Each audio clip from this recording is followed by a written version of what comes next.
Okay. David, I did what it told me to. Okay, I'm just watching the YouTube feed. Is it live on YouTube? Stream hasn't started, but there's always a delay between start. Okay. Oh, I see something happening. It said okay. I said yep. Okay. Says it's live streamed. David, I did what it told me to. Okay, I'm just watching. All set. It's streaming. Okay, everybody, We ready? you are ready. Okay, thank you. Good morning, everyone. I'd like to call the meeting to order. Any disclosure of pecuniary interest? Seeing none, we have no delegations. Does any member want to pull anything on the consent agenda? Seeing none, Becky, do you have a motion? That the agenda be adopted, including consent items as circulated. Mover and a seconder, please. Moved by Jason, second by Chad. All in favor? That's carried. Thank you very much. Moving on to new and unfinished business. And I want to thank you, Crystal, for joining us this morning and giving the presentation. So it's a training on business retention and expansion program. Crystal Ellis, Economic and Business Advisor, Rural Economic Development Unit, Ontario Ministry of Rural Affairs. And you know what? It's nice that this government understands that rural Ontario exists in Ontario, because I can't say that the well, I got to keep my mouth shut about the previous governments, but I'm so happy that this one understands the importance of rural Ontario. So I'll let you take the stage. Thank you. Perfect. Thank you. Yeah, we'll focus on the now.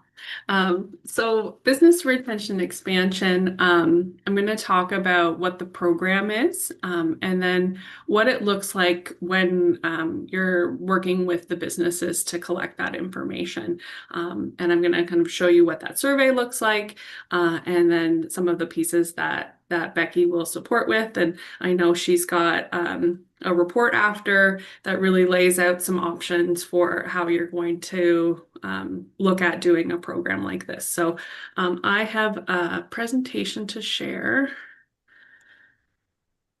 So now it's my turn to be technical. That's all right. We're used to it. And you don't do it every day. It's quite a challenge. Okay, let's do this, and then I will.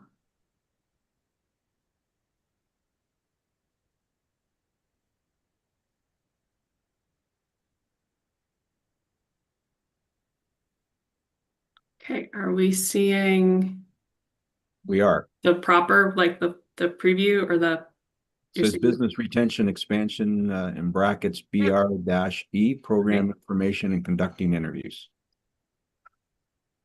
We're seeing your working screen, not the Okay. presentation screen. Okay.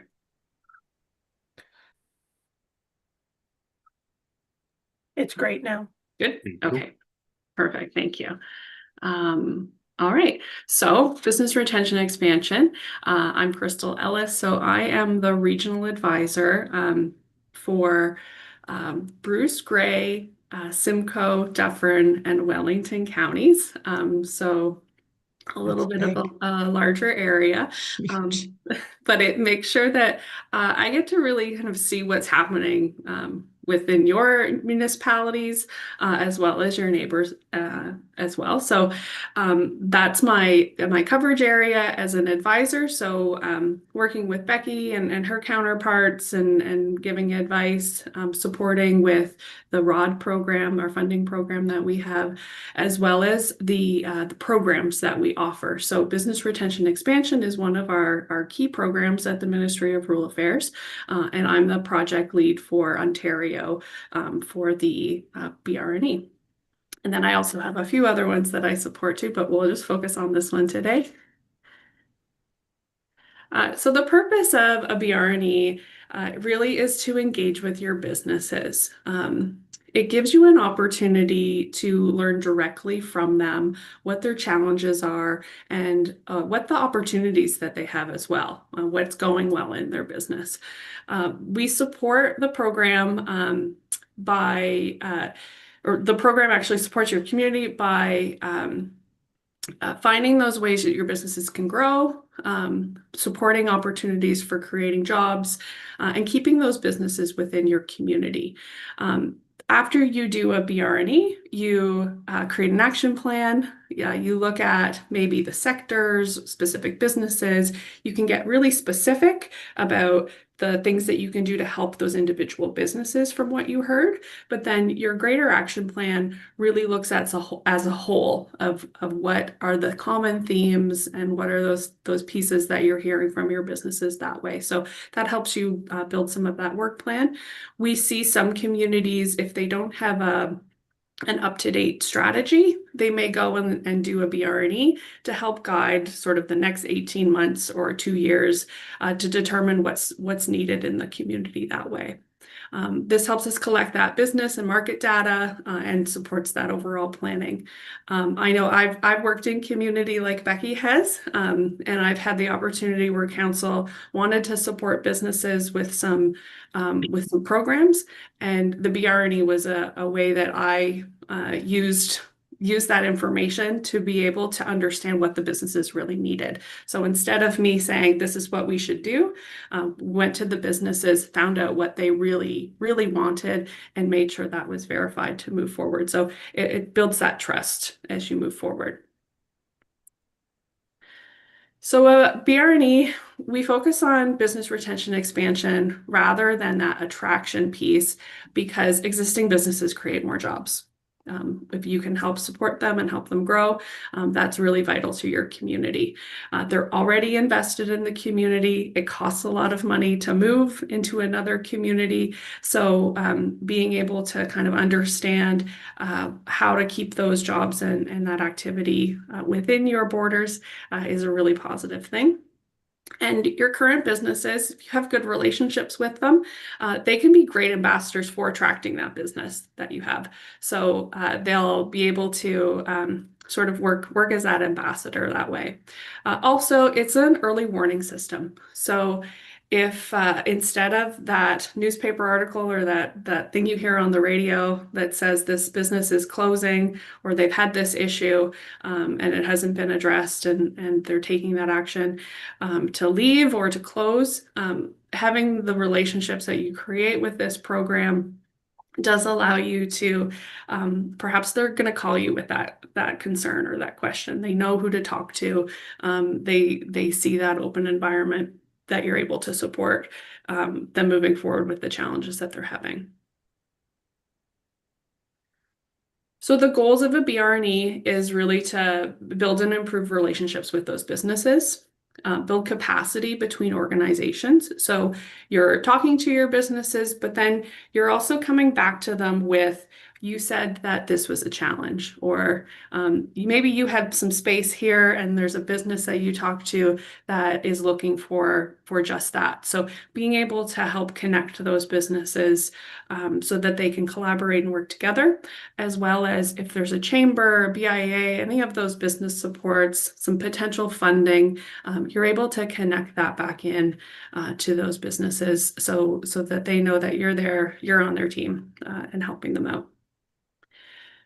You're collecting data, you're addressing immediate concerns, being able to react. You're doing the interview in a more of a neutral position. So you're just taking that information, you're asking a few prodding questions. You're not giving advice or telling them what they should do at that point, but you're going back, looking at what they've told you, and then helping find those solutions to move forward. You're helping your businesses increase competitiveness and enabling that investment and job creation. And really, it's just about fostering that really great environment for your businesses to do well. So the Ontario BRNE model, there's different ways that a BRNE can be done. We provide some structures, and I'm going to talk about what we provide in terms of support. So I provide BRNE training. annually. We do that online. So to people who are going to be coordinating projects, we have a BRNE manual, so a step-by-step guide as to how to facilitate a program in your community. We provide survey templates, so you don't have to come up with all of the questions yourself. We do have about 9 mandatory questions that we ask the communities to use within their surveys. And that's really so that we can do an annual roll-up to have a better understanding of how things are going with our rural businesses across Ontario. And that's a really great tool, and we can look at that comparison year over year.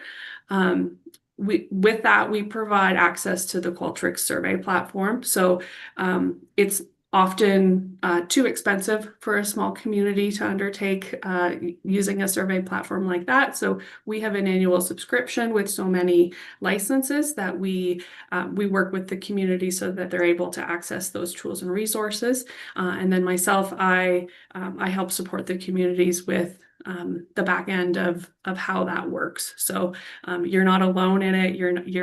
If you do come up in a problem, I'm there to help support the community through some of that data collection process and understanding what they're seeing.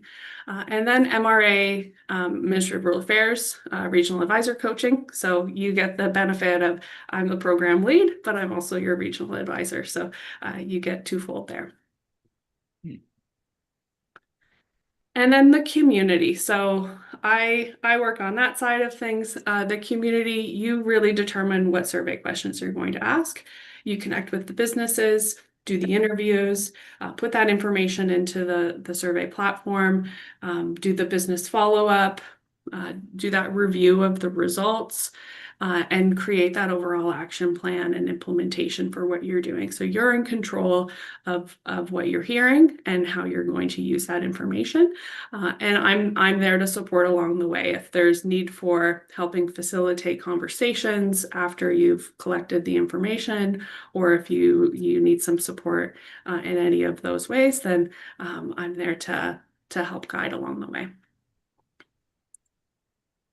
So the Ontario BRNE model, we look at an action-oriented, community-based approach. So there could be a consultant approach where they maybe just contact the businesses over the phone and they collect some information, or they're going to more statistics and information that they're collecting from different data sources to help build what that picture looks like. But we find that it's best to be able to be on the ground, connect with those businesses one-to-one, and have those conversations.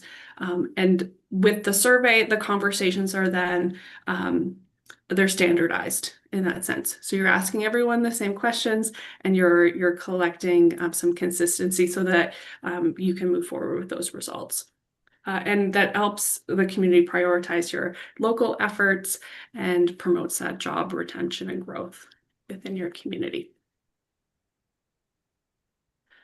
So our model is a 4-stage process. Stage 1 is preparation. So that's determining you're going to do a BRNE, looking at those questions and deciding what you're going to be asking, how you're going to be asking those questions and what method. And we'll talk about that a little bit later, as well as your timeframes, all of those things. So really just getting yourself ready, building your leadership team and moving forward. And then you go into collect and analyze, and then you set your action plan in stage 3, and then stage 4, you're really you're moving forward with those pieces that you've heard. So we've got it laid out in a few different ways. So we've got steps along the way. Our guidebook really follows people through those different steps, and we've got supports for that. So there's different ways that you can process along of the 4 stages. We like to tailor these to meet the community needs. Sometimes we had a project in Belleville where they had a vast amount of volunteers and organization. They received red funding for implementing a BRNE. So they were able to hire a coordinator, and then that coordinator went and had like 50 volunteers to be able to do this. But this was like a year-long plus project that they took. And then I have another community, Southgate, which is smaller, under 10,000 people. One person on their economic development team, and she drilled down the questions so that she had about a 30-minute survey, and she went out and she talked to 60 businesses, and she did that, and she created a report all within 6 months. But that became a really direct focus for the work that she was doing. She didn't have any other projects on her plate, and she knew that she was new into the community and needed to do that. So different ways as a singular or as a group, and then everything in between. So the more people you can get involved, the better, because that does lighten the load and helps your project move along a little bit quicker too. So the leadership team, and I think that's really what we're looking at with your group here. You're assisting with securing the endorsements and volunteers. So if you're volunteering yourself, or if you're reaching out to those businesses to let them know that this survey is happening, that there's some awareness within the community, helping provide some guidance on what questions are you asking, and what the overall project looks like. Sometimes the leadership helps conduct the business visits, and then also addressing some of those local concerns. So taking that information back, looking at it as a group. It could be roundtable discussions to say, we heard these themes and things. Is this what everybody heard? Is this consistent across the board? What direction do we want to go with some of the actions that we're taking? And then supporting that implementation. So tailoring this to your community, the survey, so the main survey is on the side. We've got 6 different areas that we focus general information on: business information, climate, future plans, business development, workforce, and community development. And you can slice and dice some of those questions however fits what you're looking to draw from your community.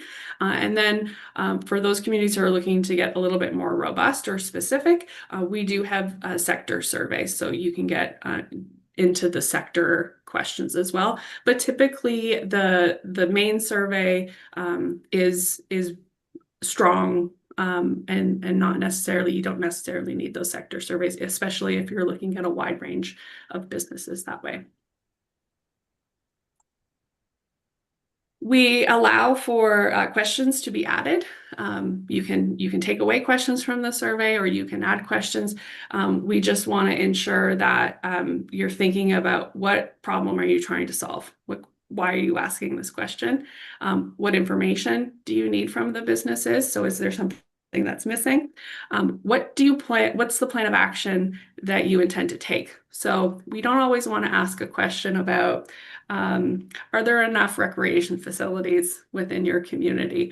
If you have no intention of maybe moving forward with something like that, or don't have the capacity to do something to address that, because then that builds the expectation for those businesses that, oh, well, maybe they're thinking about a recreation. Then that's how all of those coffee shop conversations might start to go a little wild. So just be really intentional about asking questions based on the things that you're hoping to address, or that they're broad enough that it's uncovering those issues from the businesses itself.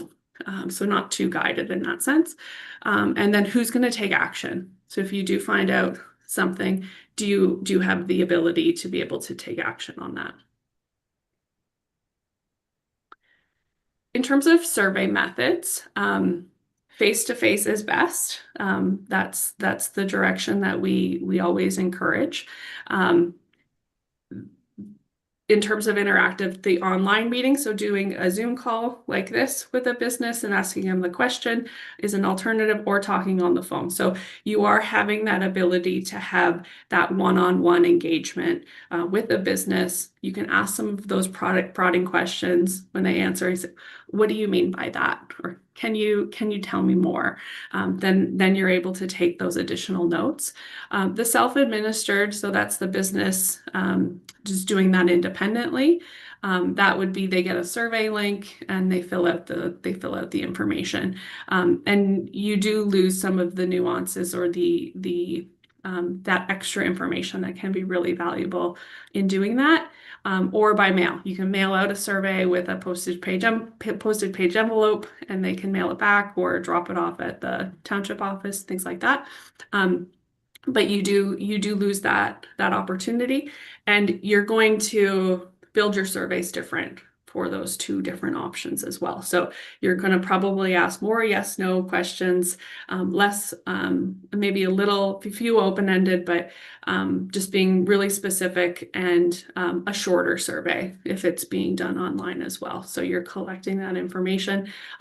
People wouldn't have the retention to be able to sit through a 45-minute online survey that may be easier, or is a lot easier to do in person over a cup of coffee with somebody as you just have those conversations in that manner. So lots of different ways. We do see hybrid forms too. So maybe there's some initial business questions with can we follow up with you, and have more of a conversation to ask those additional ones. So there's lots of different methods to work through this. And then just some tips, be strategic about the questions that you're asking, set targets for the minimum numbers of surveys that you want to complete. So think about how many businesses you have overall, and then how many do you want to survey. We typically, we like a small community to at least hit the 30 mark with your surveys. 50 or more is great. Some local communities that I've seen recently, they've hit to the 75 mark, which has been really good. They've got a really good data set, but I say the sweet spot is at least 50 feedback from those businesses. You may have to reach out to businesses multiple times. We encourage sort of a letter from the mayor or some information in your local paper to say, this is something that we're doing. Be aware, know that it's coming, or on social media, so people have an awareness that they're not surprised by it, just to introduce it. And then there could be a follow-up email or follow-up phone call, or a stop into the business to say, hey, we're doing this. Can we set a time to have a discussion? And then also make sure you're taking note about the follow-ups that are needed. You have that conversation with the businesses, then they tell you something that's really important that staff or somebody needs to follow up on, and make sure that's done in a timely manner. That helps build that relationship and that credibility, and helps you move forward with that. And then in person is always best. And then your resource network. So this is part of that information that you're providing. So if it's your business supports, those supports from the county level, the supports that your municipality can provide to a business, funding sources, having a great listing, or even a web page that's tied to your BRNE with some information, that helps with the follow-ups and helps just reiterate that. So if you have a community improvement program, arming yourself with some of those materials, or even an information sheet when you go to the business, to be able to give that to them so they've got something to take away. And also who in your organization, building, planning, economic development, who are those key contacts that you want to connect people with? Are there any questions at this point before I go into the business interviews? Oh, Mike, you're on mute. Okay. Any members of the committee have any questions for Crystal? I can't see everyone. If you do, you can just unmute. Okay, thank you. Okay, it's great. It gives me a moment to take a breath.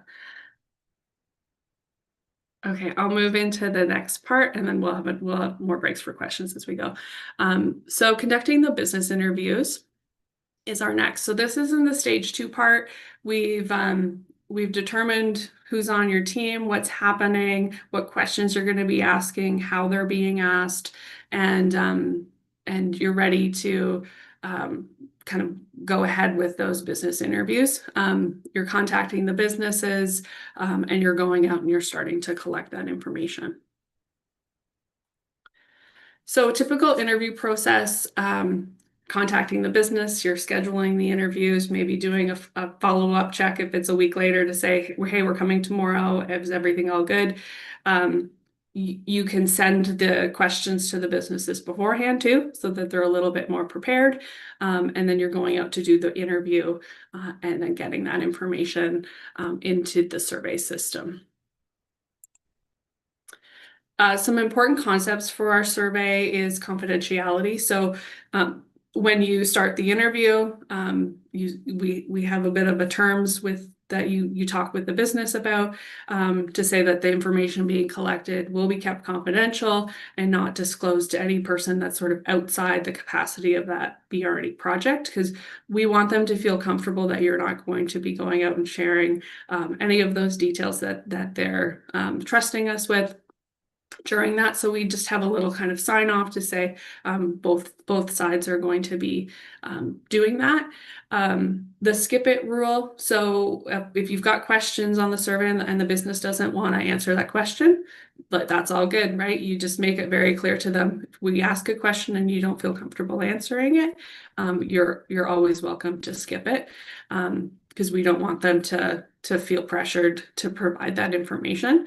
And then the teams are meeting with the business owner to gather information, not give advice. So really, it's a listening activity from our side. It can be difficult because you're I remember having an interview with somebody, and I went as an economic development officer, and I was asking them, do you know about your Chamber of Commerce and your BIA? We didn't have a BIA. We didn't have a Chamber of Commerce. And they said, oh yeah, we know about our chamber. No, about the BIA. Well, we don't know who the economic development office is. And it was me, and I was sitting in front of them. So there's always those pieces. And I just had to be quiet and just check that off, because that really did tell us that we needed to express who we are better and share what we were doing. So there was benefit to it, but we're just like, darn, that didn't quite work. So that's an important piece. And then you're doing the follow-up after. So getting a high response rate or hitting that 50 or more, it's a really good element for relationship building. And having a better understanding of how your businesses are doing, and then your actions are going to be a lot stronger too, because you're hearing from a bigger group of people.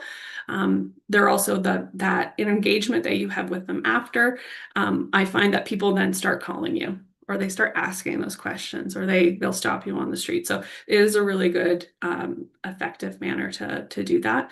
The quality of data is better when the response rate is higher, and those non-completions can signal difficulties in later stages. So if you did it online, but people sort of started and stopped at question 4, it shows their disinterest, or they're really not engaged with this, and that could come across in later things that you're doing too. So things to do before the interview. You want to ensure that the people that are going to conduct the interview, you have a little bit of a couple sentences of why are you doing this? Having a copy of the survey, and then a little bit of information about the respondent's business. So you're kind of going in with this is Mike's business. He owns a tire shop. This is the location. Here's some of the contact, and then saying to them, is this information correct? And then getting into that. So it shows that you've done a little bit of background work before you've gone and met with the businesses. You can do a little bit of confirmation instead of them sitting and filling out that general contact information before. And then just having that, we're doing a BRD because we're really interested in knowing how our businesses are doing. We're going to use this information to help us determine how we're going to support businesses in the coming year, and the things that we need to do as a municipality. So having that kind of quick summary of what that looks like just shows that that care and that knowledge and understanding of why you're there. You want to ensure there's no conflict of interest for those that are interviewing the businesses.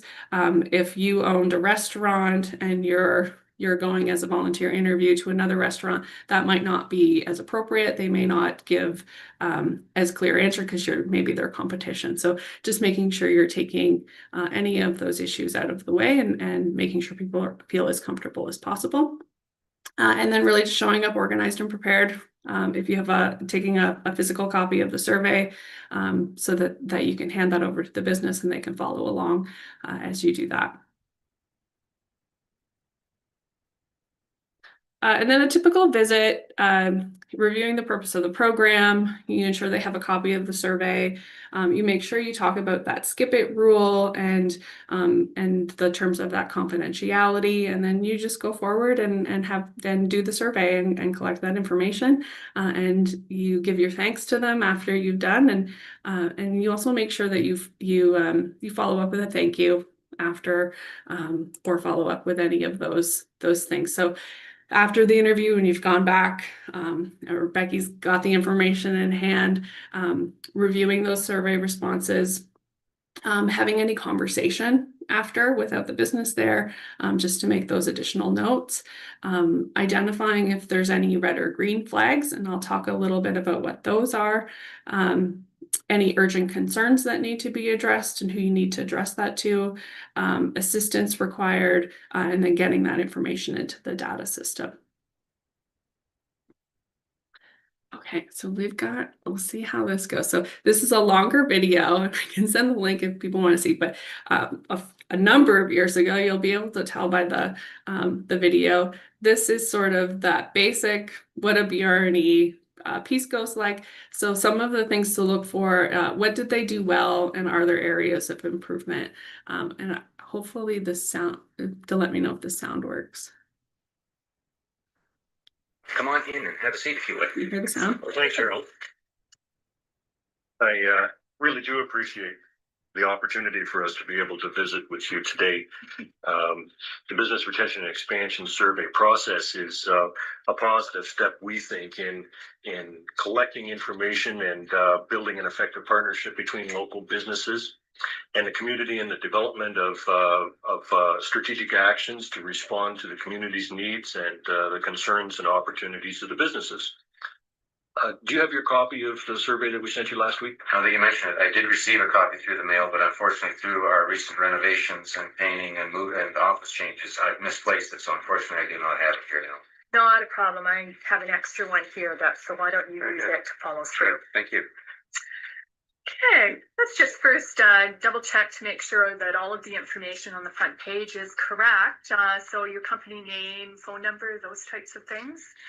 The company name now is Cedar Creek Machine and Tool. So that's one clarification. All the other information on that top part certainly is correct. We do, however, now also have an email address, and that is cedarcreek@simpatico.com. Okay. As we go through the survey, please don't hesitate to ask any questions. And first of all, just to give you a bit of background, in this whole process, we have two rules. Really, that's all there is. First one is called the skip it rule. So if there's any question that you can't or you don't want to answer, we can skip it. You just let me know. And there's no need for you to explain your reasons. The second part is confidentiality. We, Chuck and I, as volunteer visitors, commit to the principle of confidentiality as stated below, and we'll cover that in a minute. Responses are going to be summarized, and those that form results will be in percentages or averages.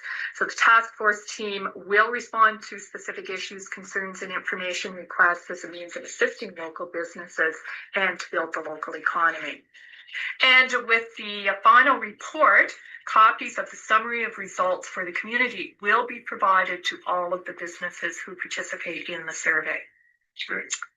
Okay, let's just go through the confidentiality agreement between Chuck and myself and you. We acknowledge that the information to be collected is to be kept confidential and is not to be disclosed to any person who is not entitled to receive it in his or her capacity as a member of the Business Retention and Expansion Visitation Initiative. All information collected will be grouped with that of others being interviewed, and your answers will not be made available on their own to others. And we will sign this. Both Chuck and I will sign as volunteer visitors, and we ask that you sign as well, Harold, that we've all agreed to this confidentiality. Wonderful. Yeah, I'm going to skip forward. So that's sort of how you're starting the interview.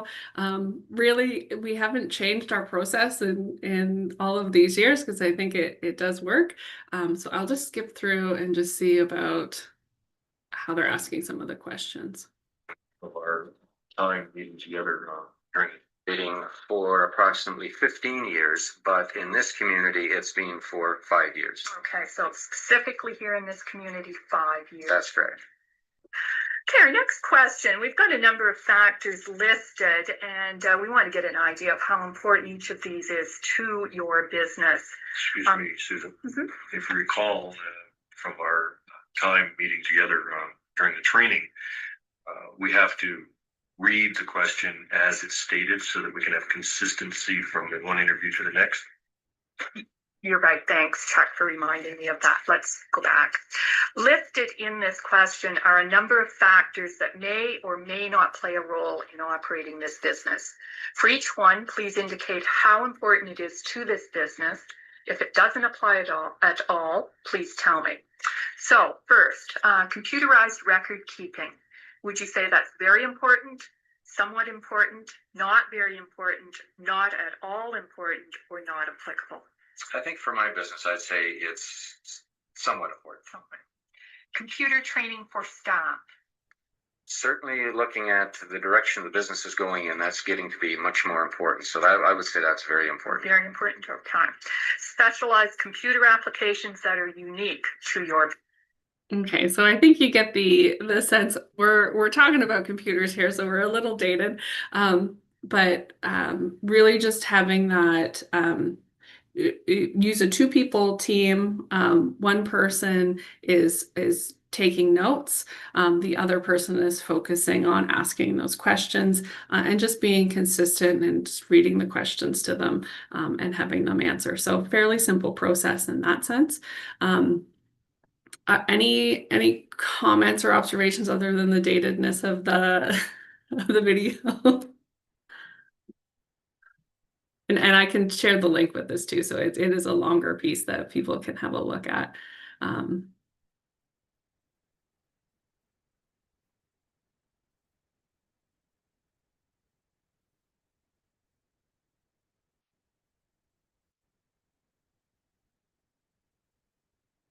Okay, so some of those key considerations that we're thinking about is that credibility. So responding to those issues that might come up, talk to the credibility of your project, making sure that confidentiality is maintained.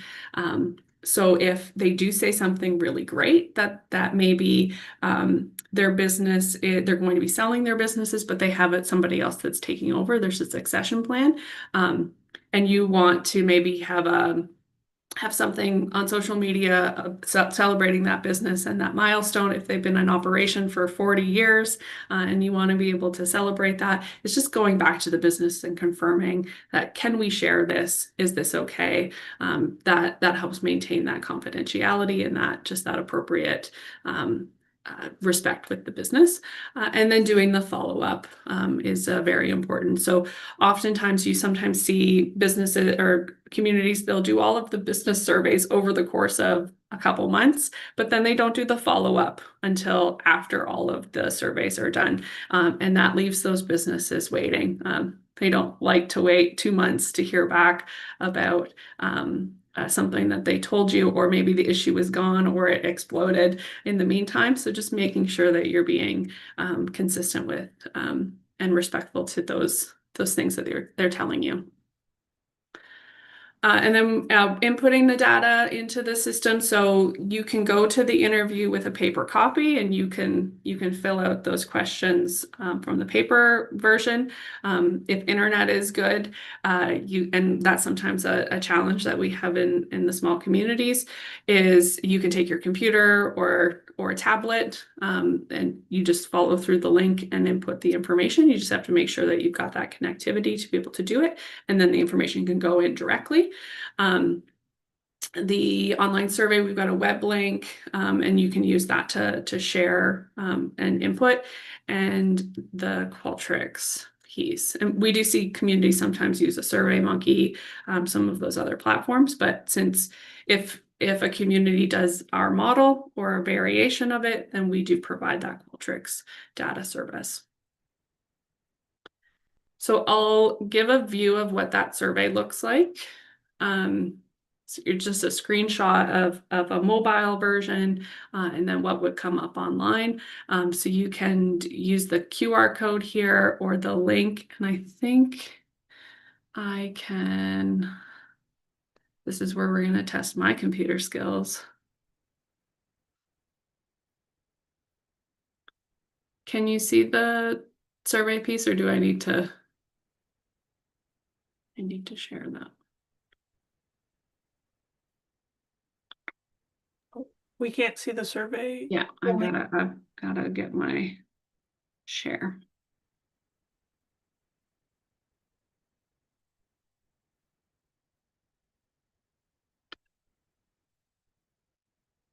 Okay. We can see it now. Okay. We can see. So when you click the link, it will go to this. This is just a training survey that I've created based on some of the questions. So you do get a table of contents with the different areas, and then you just click through. We have that first piece of, here's the skip it, the confidentiality, and some instructions. We can sign our confidentiality here, and that goes into the system. So if you're using a computer, you can use the mouse pad, or on a tablet or phone, you can just draw right on the screen. And then putting in that business information and contact information. And as you click through, we ask the business what's their NAICS code, or if they're in construction, and then a little detail about what they do in terms of those services, so that you have that content. And then you get into the question. So which of the following best describes your businesses? Are you locally owned and operated with one location, locally owned and operated with more than one location, a franchise, and indicate where your headquarters is, or a branch, division, or regional? So we're going to say we're locally owned and operated, and then we just click to the next question. How long have you been in operation? Let's say 4 to 10 years. How many employees do you have? What's your market? And then if you have any further notes, if they've told you anything else specifically, you can add these in as text notes. General impression of the community is to do business. We're going to say excellent. We're going to be positive. And has your attitude changed? So we're going to say, well, we've got more positive. They've been great.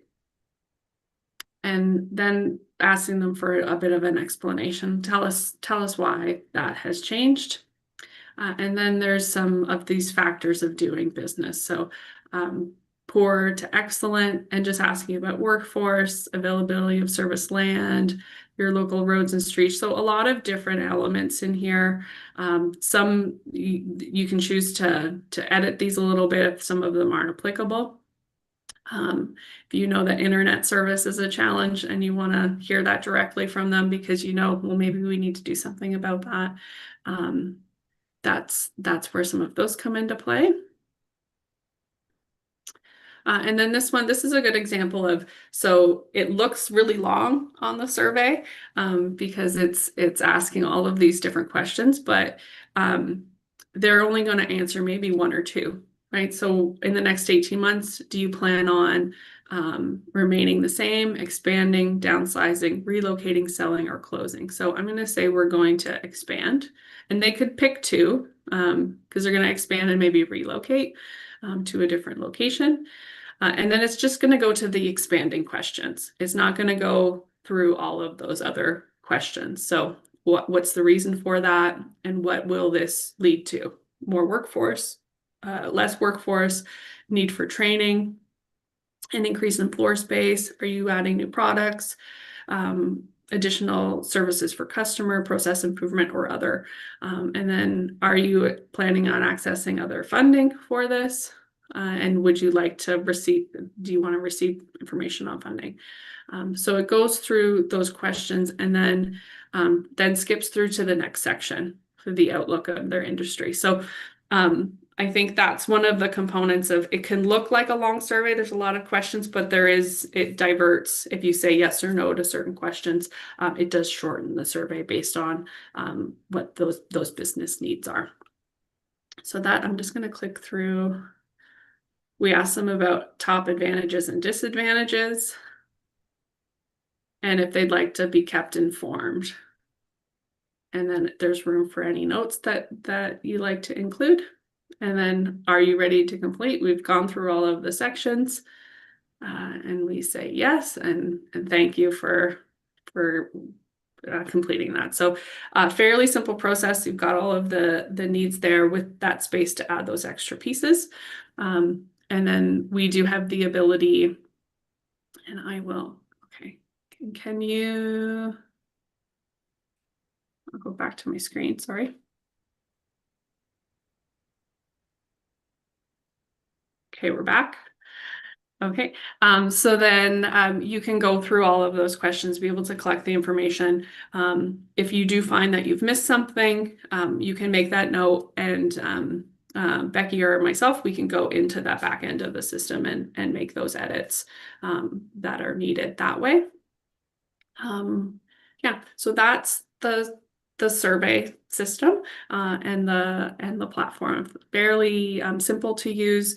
This also allows, so once the information is put in, there's a reporting section. So all of those questions are rolled up into graphs and charts with those open-ended questions. And you're able to spit out a report that gives you all of the results for the questions that were answered. So are there any questions about that portion? Any members of the committee have any questions for Crystal? That's a lot of information. Well done, Crystal. My God. We're almost through. So we've got our survey built, we've collected the information, and I'll talk a little bit about sort of what those follow-up steps look like. I have one question. Go ahead. Crystal, what happens, my reading, seeing this last part is how many, I can see a lot of businesses saying, how is this going to benefit me? Mm-hmm.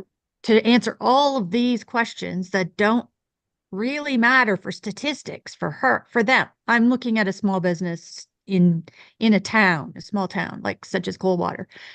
And I'm from Coldwater. I work in Coldwater, and I could see a few businesses saying, getting their back up, why are you doing this? But I see the advantage you have is the Ministry of Rural Affairs. What's the direction that's going to help them? Yeah, what's going to help a business by participating in this? Is that sort of correct? Yeah. So I think you have to frame it as we're trying to learn more about your business. We're trying to learn how can we better support you as a municipality. What are the issues that are coming up? So oftentimes businesses will talk about, you'll see that helping market their businesses more, or helping them reach new markets, work with other businesses. If there's funding opportunity, it's that communication piece. So do you need to connect with the businesses more about specific issues? Is there a need for a little bit more networking and engagement for those businesses to support each other? Are they having challenges accessing certain materials or products, and maybe there's there's ways that you can help soften that or find avenues that support some of those other things. So it's really if we can understand what your challenges are, if it's workforce, right? They're having a hard time getting good people, or the people that are coming, they're not trained to the right degree, or there's some customer service needed. So that's where you're looking to those support agencies. Or is there customer service training that we need to do? Is there some workshops that we can connect our business in about doing displays so that their businesses look great? Or is there elements of a community improvement program for signage or for windows or accessibility? Are some of those barriers that they're finding, are there ways that you can help direct them to find those supports? So the questions are broad because you're talking to a lot of different industries often too. So Makes sense.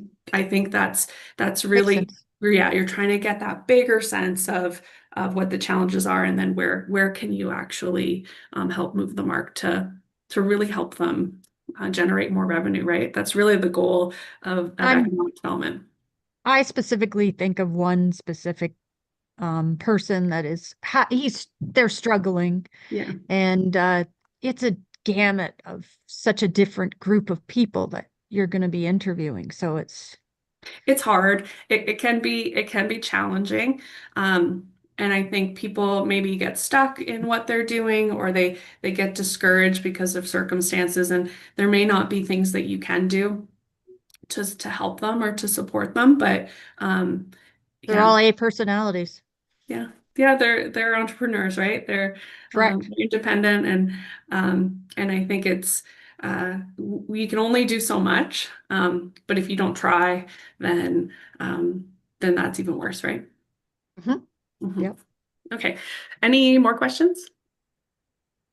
I do I just like have being put quick on the question. spot. Go ahead, Dave. Yeah, thank you. So the examples that were provided seem to be all sort of like an in-person, two-on-one conducting the survey that is required. Is there an option to do this virtually, where you're either having a virtual conference with the business themselves, or even pre-arranging with the business that we're going to be sending you a survey? We would appreciate it if you can fill out this survey by such and such time. Have we had any luck with that in the past, or do you feel that you're not getting the participation when sending out surveys virtually? Yeah, you can do that. We've seen communities do that. I think that phone call or setting up a virtual meeting are good because that still has that conversation component with it.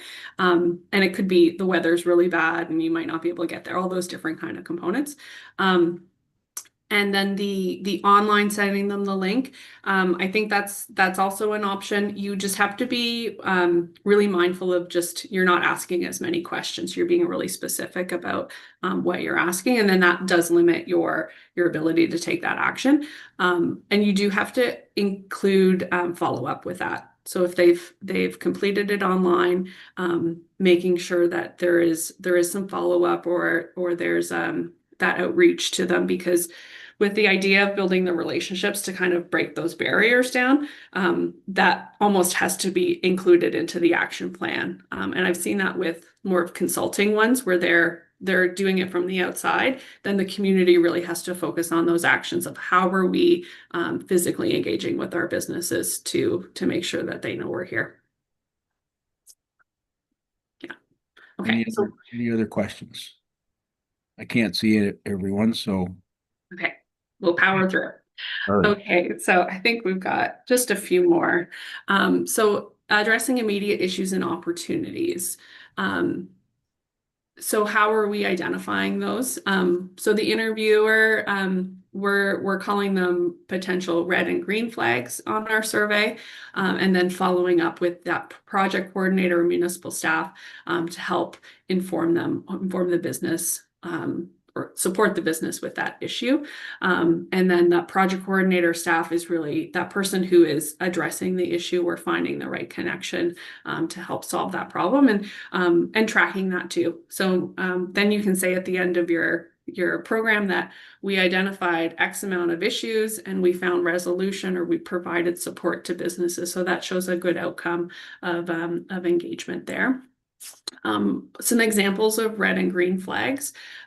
We consider a red flag an urgent issue, something that requires immediate action. So if a business says in those questions that they're closing, they're relocating, or they're downsizing, those are sort of big ones. Retiring could be one, or they're having to decrease their hours because they haven't been able to get staff, or they're decreasing hours because people aren't coming into their store. So those can be considered sort of those red flag issues.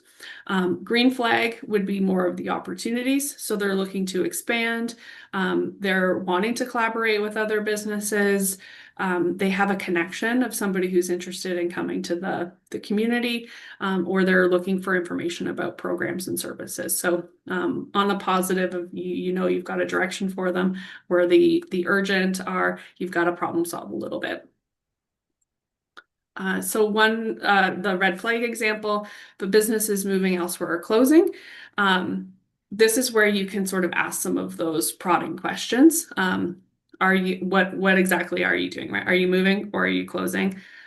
When is this happening? Why is this happening? Where are you moving to? Can we do anything to change this direction? So that you're thinking, what is the problem and how urgent is it? And then who in your organization would be the person to help address this, and take charge of this issue. So just making sure you're creating a bit of an action plan for that.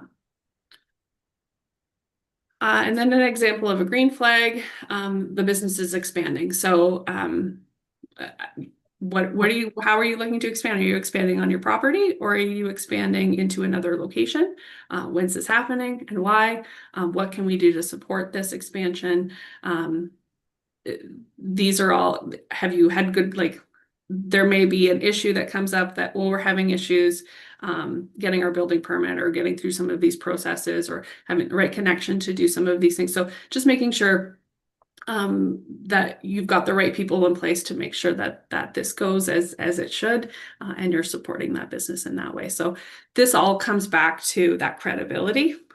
So if they have that conversation, in my career, I've had the surprise of a business, a trucking business, saying, well, we're closing and everything's going to the States. So because we did a BRNE, I had a contact for their HR department and an in. So I was able to call them and say, I saw this in the news. I'm sorry this is happening. What can we do to help? And there wasn't anything to stop that from closing, but they did have local staff. So we had that conversation about where are your staff going? What agencies do we need to connect you with to make sure that they stay in jobs locally? Fortunately, it was a trucking company, so they were able to. The drivers were being picked up by other local trucking companies. They were just having challenges with the admin staff in the office. So some women, maybe in their 50s, who weren't quite sure if they were going to continue working, or if they didn't feel like they had the job set skills to kind of move into the next. So we got them connected with some programs to help get them jobs in other organizations. So not fixing the problem, but helping with different aspects of it in that manner. So why an immediate response? It can be critical for a business remaining or expanding in your community. It's getting resources quickly to an issue, establishing credibility, and developing sincere relationships with your businesses. So the next time something happens, good or bad, that they know to loop you in on that issue.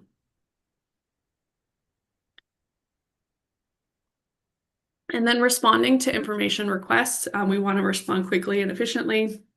we want to review those surveys and anticipate some information requests. So a little bit of fortune telling in terms of what you want to share with your businesses, and then collecting that information for your businesses and providing them with that info package.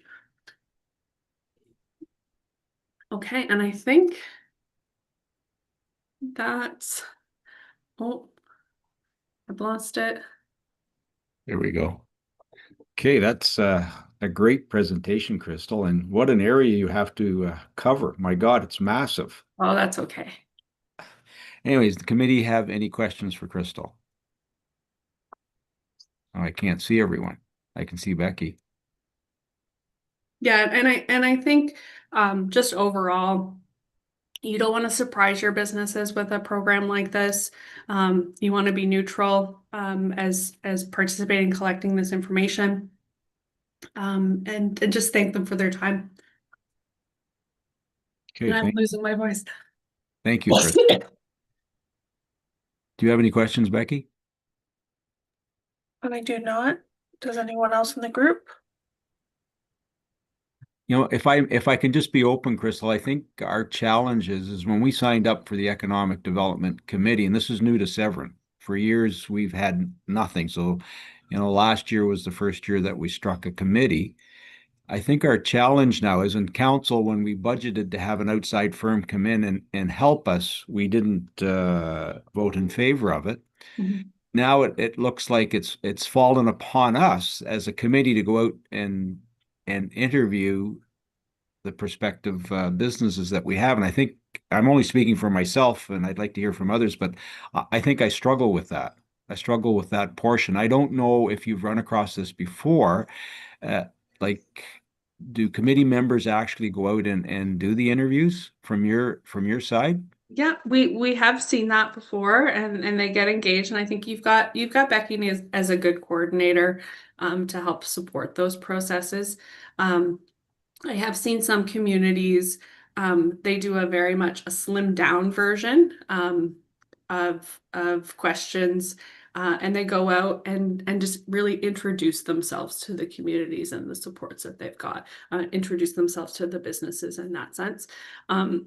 So there's lots of different ways to do it. I think I've seen it as the one community example I gave. They didn't have economic development for years. And then when she showed up, the academic officer was the only person, but it was really, how do you understand your business community better? And by taking these steps as a base, it really does help you build momentum and build that credibility for the work that you're doing. I think it helps guide what like we all have our impressions of our communities and our businesses, but we need to collect some of that information to really justify it and do that truthing of that content. So all of those steps, you can take longer. You don't need to do it all really quickly. You can build it so that it does fit with your schedules, and yeah, it's a very enlightening experience. Well, thank you. I think to Heather's point, you know what, like, but I think we'd have to word it in such a way that yeah, I'm not sure how we're going to word it. I think we'll have to work on that when we approach these businesses, because we've never done this before. But to your point, depending on how we word it and what, like, we don't have to ask the same platform, but we can take stuff in and out based on what we need.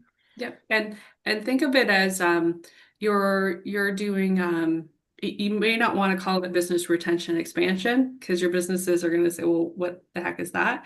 Exactly. You could just say this is a business intelligence or business information gathering, or this is, like, you can find a softer way to approach that, just to say that. And I've seen some communities, they've called it like Guelph, the city of Guelph called it Grow Guelph. So it's like, how are you support, like a business support program? Maybe you're right. We need to understand you better so that we can learn how to support you and take actions forward, right? So knowing that they've got that friendly phone a friend. Perfect. Any members have questions? I don't have a question, but I will put it out there that my Royal LePage office has space. If anybody wanted to interview in that office, you could. Thank you. Thank you, Heather. Crystal, it was mentioned in the presentation, but I just want to clarify. So is it best practice that we are interviewing businesses outside of our own industry? So think of that, just that conflict of interest. So if you feel like there would be a conflict, then you have to remain neutral. So I think just ensuring that you know which. So I would say that you can do within your industry. You just have to sort of know what you're getting into with that. And not doing that individually. Having that two-person team, I think, is always an important, that helps to ease that. Okay. Thank you. Any other comments? Okay. Thank you again, Crystal. It was well done. Hope you have a great day. Yes, you as well. So I have a motion, Mr. Mayor, Yes, go ahead, Becky. that training on business retention and expansion program presented by Crystal Ellis, Economic and Business Advisor for the Rural Economic Development Unit of the Ministry of Rural Affairs be received, and that Ms. Ellis be thanked for her time and resources. Mover and a seconder, please. Moved by Chad, second by Keith. All in favor? That's carried. Thank you very much, everyone. And thank you again, Crystal. Have a great day. Thank you. I'll sign off. Thank you, Crystal. Okay, moving on to F2, Township of Severn's Business Retention and Expansion Direction. Go ahead, Okay, Becky. so we've just had that presentation from Crystal, which kind of provides an overview. That's a very general overview of how a BRNE is done. A lot of them can be customized, as we have discussed at previous meetings, to meet our needs. So I have in the staff report that I hope everybody had time to read, provided 3 options for how we move forward with this project, if we move forward with this project. So option 1 would be that it was what I'm calling the 70 interviews. That one is a 7-month time frame, so from March to September. 70 interviews would be conducted, corresponding to representations of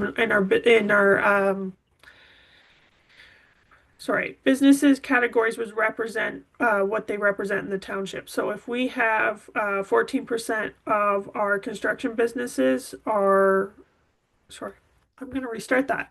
If 14% of our businesses in the community are construction, then we would need to interview 10 construction businesses for the BRNE. So we would break it down. So if food and beverage was 5%, then 2 businesses from that sector need to be done, type idea. So we would basically try to have interviews match our sectors.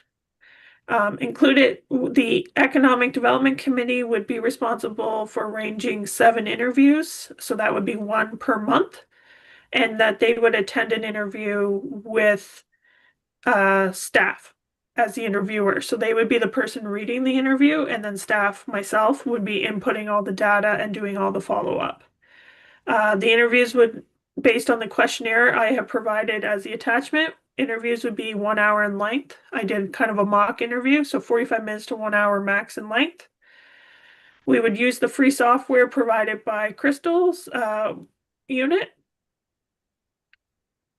And we would also then do an online survey that would link directly to that online database that Crystal has for businesses that are interested in participating, but the businesses would not, we can weight those in the back end, we can weight those surveys differently so that they don't so we don't have, if every business in Coldwater answered, but no businesses in Washego answered the survey, we could weight them to help us show where they're from and provide a bit more direction to help us figure out the importance and how they're directed more to one area.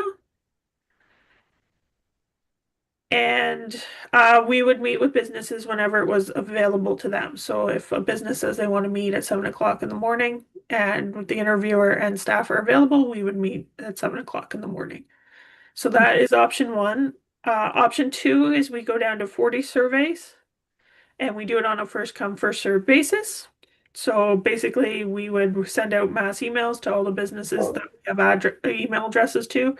Again, we don't have a full idea of all the businesses in the community, but we would do that. We'd do our social media ads, and we would basically just shoot out emails to everybody, and anybody that was interested could do the survey.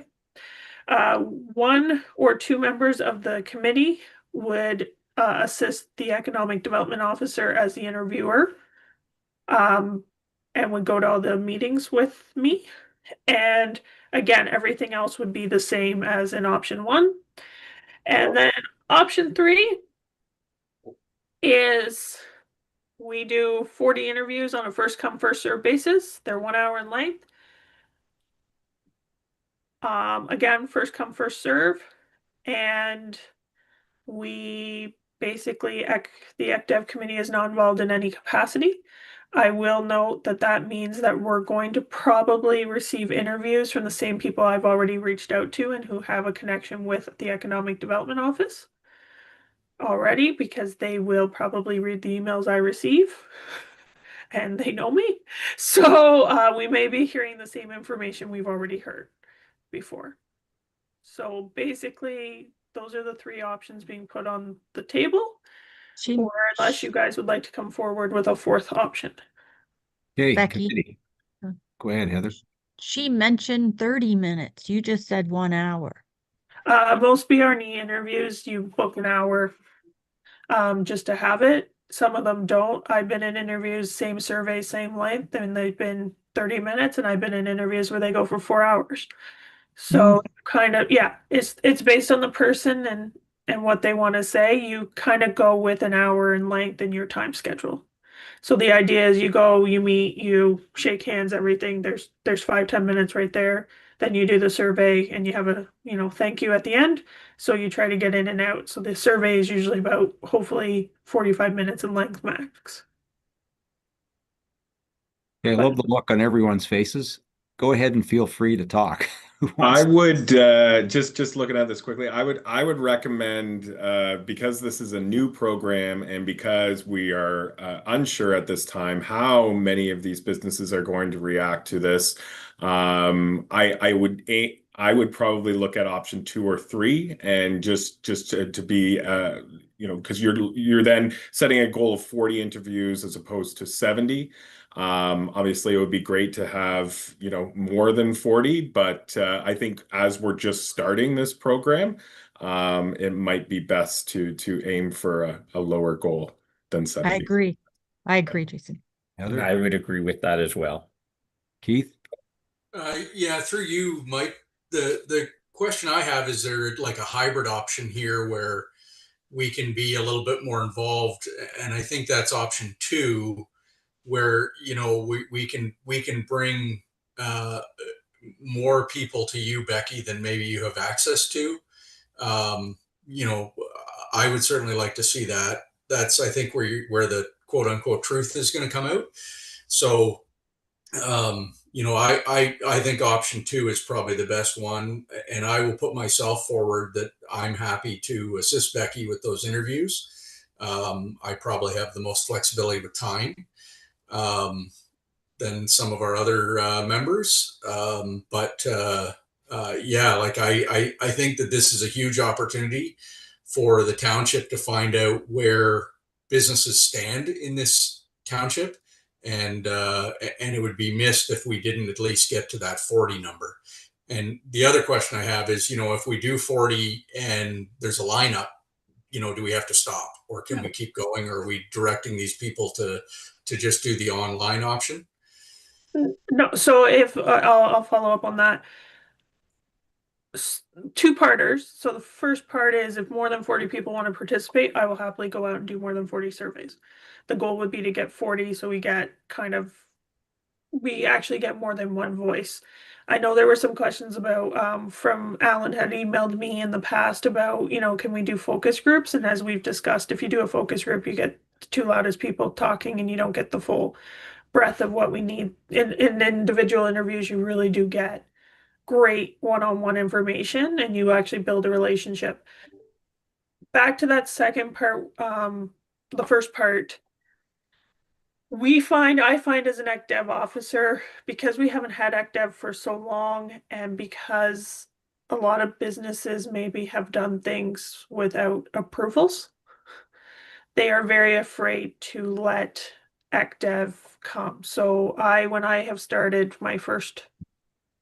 every 2 weeks when I first started, I was sending 20 emails out to every business, introducing myself, saying, hey, I'd love to stop by and get to know you.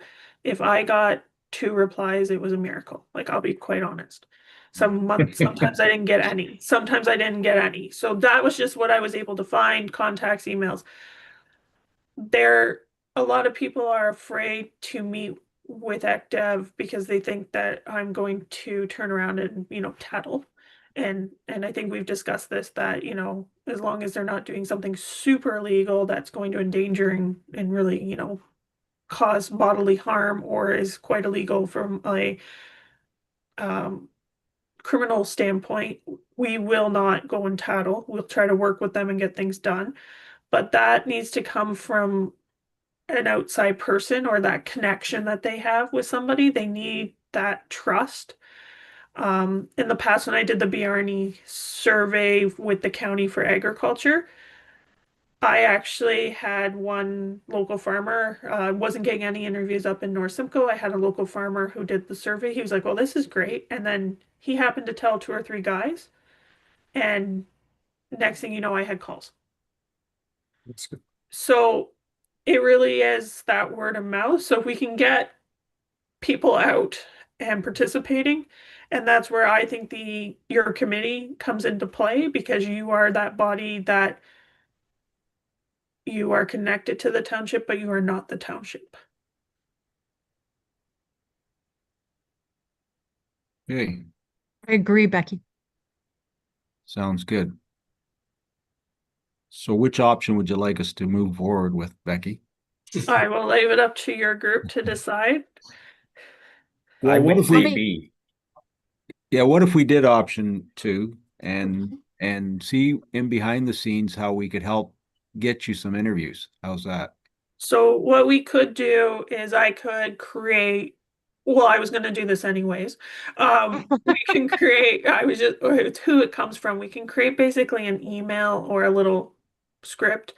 I can give you guys a stack of my business cards, and when you're out and about, get the word out. We could we can do up a postcard that basically you can have and carry with you, leave them in your truck or your car. And then whenever, you're talking to a local business, happen to mention it to them. We are willing to meet. Yeah, willing to meet whenever would they that need. have anything to do with EDC? Would you introduce it as an EDC card, or would you introduce it as us interviewing for the business? I think we got to have the same message. If we can come up with Yeah. a same that we all will say the same thing, Mhm. and I'm not sure what that wording is. We'll have to Yeah. think about that. So we'll get the wording worked out, and then so I'll do like up an email for the group. I'll give you a little script in case you're speaking verbally. I'll give you those postcards that you can hand out to people that basically would say, hey, we're doing this study. We would love to hear from you, why it's important. Basically, we'll go from the opinion that it's about helping to expand economic development, grow the community. I really believe that. That's a good idea. We can talk about how right now the active strategy that was supposed to go to 2027 is basically done. It's been completed. We've done all the activities we can. So the data collected in this study will be used to develop the next plan, which hopefully will be done in-house and be a Severn focused plan. Instead of the more generic plan that we have right now, we will do a very specific Severn plan, and we can't do that without the business's input. What do you Okay. mean by generic? Um, the activities in the strategic plan are very much similar to what you would get in any like introductory plan. There's nothing really Focused. focused on the community, and that's what usually your first active strategy is like. So then the second strategy is going to be more, we can focus more on the community What does and ACTEV stand for? economic development. No, well, you were doing something that said ADC. Does that make sense? Economic You- Development Advisory Committee. It was just for the, okay. Then I thought you said something else. Okay. So Becky, Crystal said, was it Crystal? Yeah, her name was Crystal, Yeah. right? Yes. It's something that that may help with the wording. Severn has no chamber of commerce. We have nothing to support our businesses, so I'm sure you know that.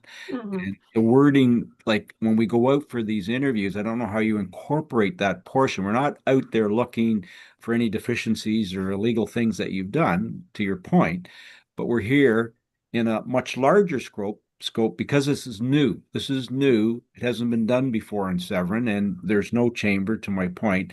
And it can't be a long message either. It has to be something that they will look at, because people's focus when you mention township may not be that long.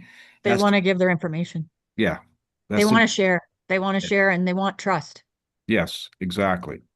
So She we did would, mention trust. we'll come up with the tagline, and we'll figure it out, and it'll probably have an S in it, so it goes with the whole Severn thing.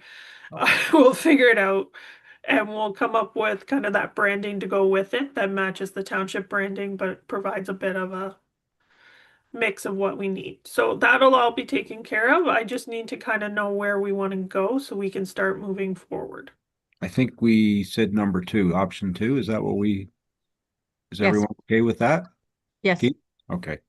Option 2, Becky? Okay, so the recommendation is that report number A26-011 dated February 26th, 2026 regarding Township of Severn's business retention expansion direction be received, and further that staff proceed with option 2. Mover and a seconder, please. Moved by Moved. Chad, second by Jason. All in favor? That's carried. Thank you. And Keith, you volunteered to be my assistant. Sure. Would anyone else like to volunteer? I'll bug you all anyways. Yeah, I'll volunteer. I can definitely Unfortunately, March through September is just a crazy time for my business, so I cannot offer to volunteer for this. If it was reversed and you were October to March, absolutely count on me. But throughout the summer, and it's just a mess here. So.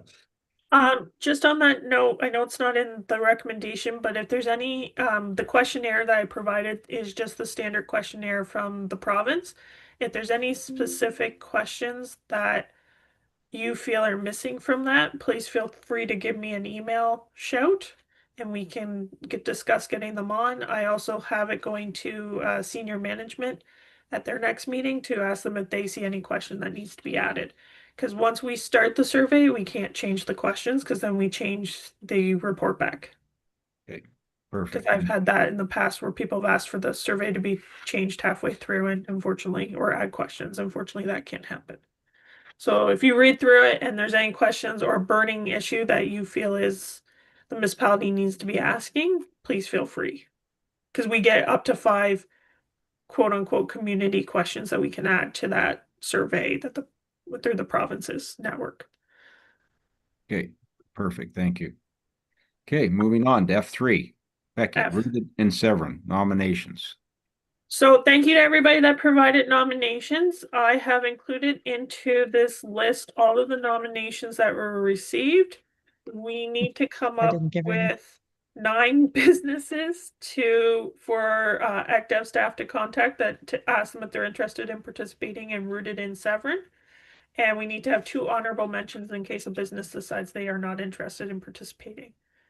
So my question is there any, first of all, did everybody have a chance to look at the list? No. Okay, No. great. Where do I find that? In The staff bottom report? link. Bottom one. Yep. So currently there were 21 nominations received. staff, we vetted them and we had to remove 3 of the businesses because there are outstanding issues that we are dealing with those businesses with, so they couldn't participate in the program. But we now have 18 businesses and we have room for 9. And the businesses kind of go across many different areas. So we've got construction, we have real estate / leasing through some of these wedding venues that were nominated. We have a number of retail, we have food and accommodations, and we have arts and culture. You want us to pick 9, do you, Becky? I would like you to pick 9.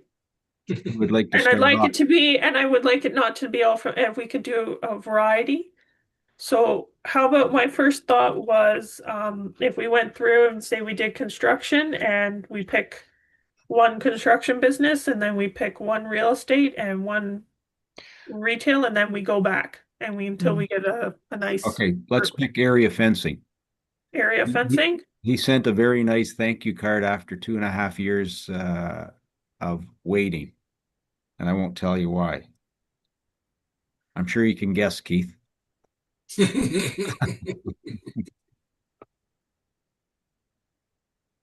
All secondary fencing. Okay. So Mr. Mayor and Keith, that got 2 votes. Sounds great. We'll come back because we can do Michael Scott, but we'll go through first. So for the real estate and leasing, I learned that wedding venues are under real estate and leasing in the definition of a business. We have Mother Tucker's, we have Evergreen Acres, and we have Northbrook. Do we all know where each one of those are? I have a question about the 2 located on the same address on Carling Line. Oh, Becky? that's me screwing up. Sorry. No, one's on Carleon, the other one's on Wayneman. Sorry, Okay. that was me copying and pasting. Sorry, one's on Wayman Line. They are 2 completely separate locations. Yeah, okay.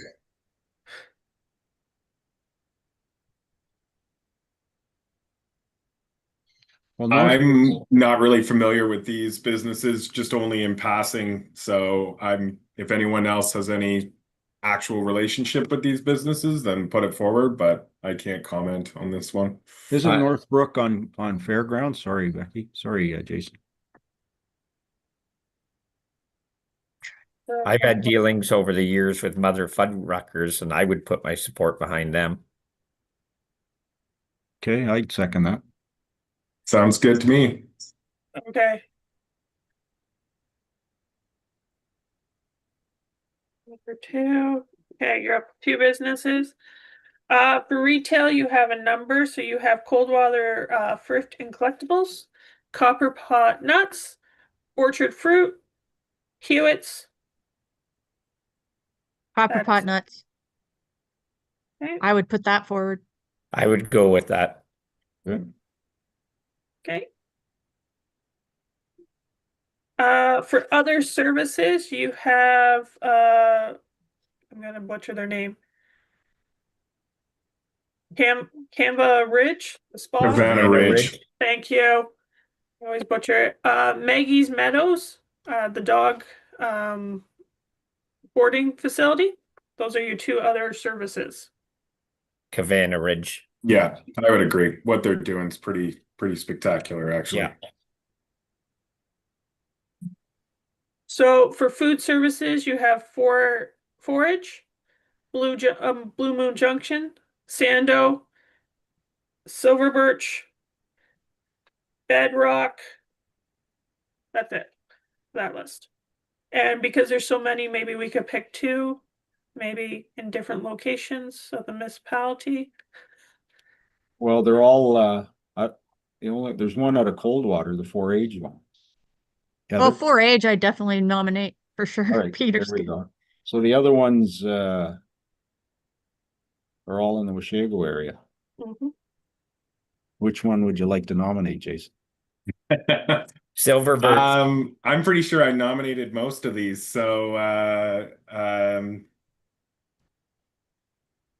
I guess you know you know what Blue Moon Junction is doing is pretty wild, actually. That is a very busy spot. And I have seen so many restaurants in that location over my lifetime. This is the only place that I've really seen succeed in that location. I guess you would know, Mike. It's right next door to I you, know right? that too. I know it's It's true. very busy Very true. restaurant. It is. She's a real go-getter. Good for her. Yeah. Yeah. Well, So we could do another one. You've only picked 5 so far out of 9. If there's another one you'd like to do. Give us You know what? another name, Becky. You know, the Sandal Shack is at Lock 42 and it's fairly new Mhm. yeah. and it's doing a good job. They started as just a food truck on the highway, and it became so popular that they ended up moving in permanently to that Lock 42 location. And I've heard nothing but rave reviews from that spot. Yeah, absolutely. Okay. Perfect. Okay, and then for arts and entertainment, we have Evergreen Golf Center, and we have Barney's Out of the Barn. It's a hobby farm. Heather, have you been there to the one in No, I haven't, but I have heard about it. I don't know anything about it, but I'm like it's close to me, Old Creamery Side Road. you I want don't know. you want I to promote it's that one? sure. Yes, I'll nominate it. Okay. Okay. So we're at 7 have been picked so far. So now out of the rest of the list, is there anybody else that stands out for the group? I want You- to put Coldwater Thrift through. Sure. Recent passing of my mother, I'm going to say that the way that she handled that was spectacular. It's a service beyond just a business. The way that she's helped us deal with some of the items that in dealing with my mother's estate, just fantastic. That was why I nominated her, and I nominated her because I think there's more to that business than meets the eye from the storefront perspective. So I'd like to put that one forward. I second that, Keith. Okay.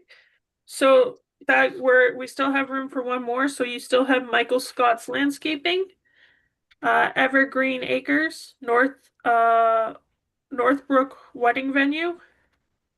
I would say Hewitt Farms. Hewitt I Farm. agree with that. Definitely. I would agree. with Perfect. So now we need 2 honorable mentions just in case somebody chooses not to participate or they don't get back to me. Again, okay, I'll start the list again. We have Michael Scott Landscaping, Evergreen Acres, Northbrook Wedding Venue, Orchard Fruit. I'll throw in an Orchard Fruit Market as an honorable. Okay, I'd go with that. Yeah. I was thinking the golf. The And golf the golf because one, yep. Okay. Yeah. Evergreen Golf. Yeah. Okay, so there are honorable mentions. Perfect. Okay, well done, everyone. Okay, so now I have to read Okay, so the motion reads that report number A26-012 dated February 26, 2026 regarding rooted in Severn nominations 2026 be received, and I'm going to have to read the list out. Mother Tucker's wedding venue, area fencing, Coldwater Thrift and Collectibles, Copper Knots, Hewitt's Market, Canva Spa, and I know I screwed that, Forage, Blue Moon Junction, Sandos Shack, and Barney Out of the Barn B. Contacted to participate in the Rooted in Severn pilot program, and that the 2 honorable mentions, Evergreen Golf and Orchard Fruit Market be selected as honorable mentions and be contacted if one of the selected businesses is not interested in participating in the pilot program. Thank you, Becky. Mover and a seconder, please. Moved by Chad, second by Jason. All in favor? That's carried. Long meeting, everyone. Thank you very much for staying on, and hope you have all a great day. And Becky, Wait, I need a motion. for adjournment. Make a motion to adjourn. Moved Okay, by Jason, second by Chad. All in favor? Great. Thank you again, everyone. Have a great day, and thank you, Becky. thank you, Well done. everyone. Thank Thanks, Thank you, everyone. Becky. Have a good day. Bye-bye.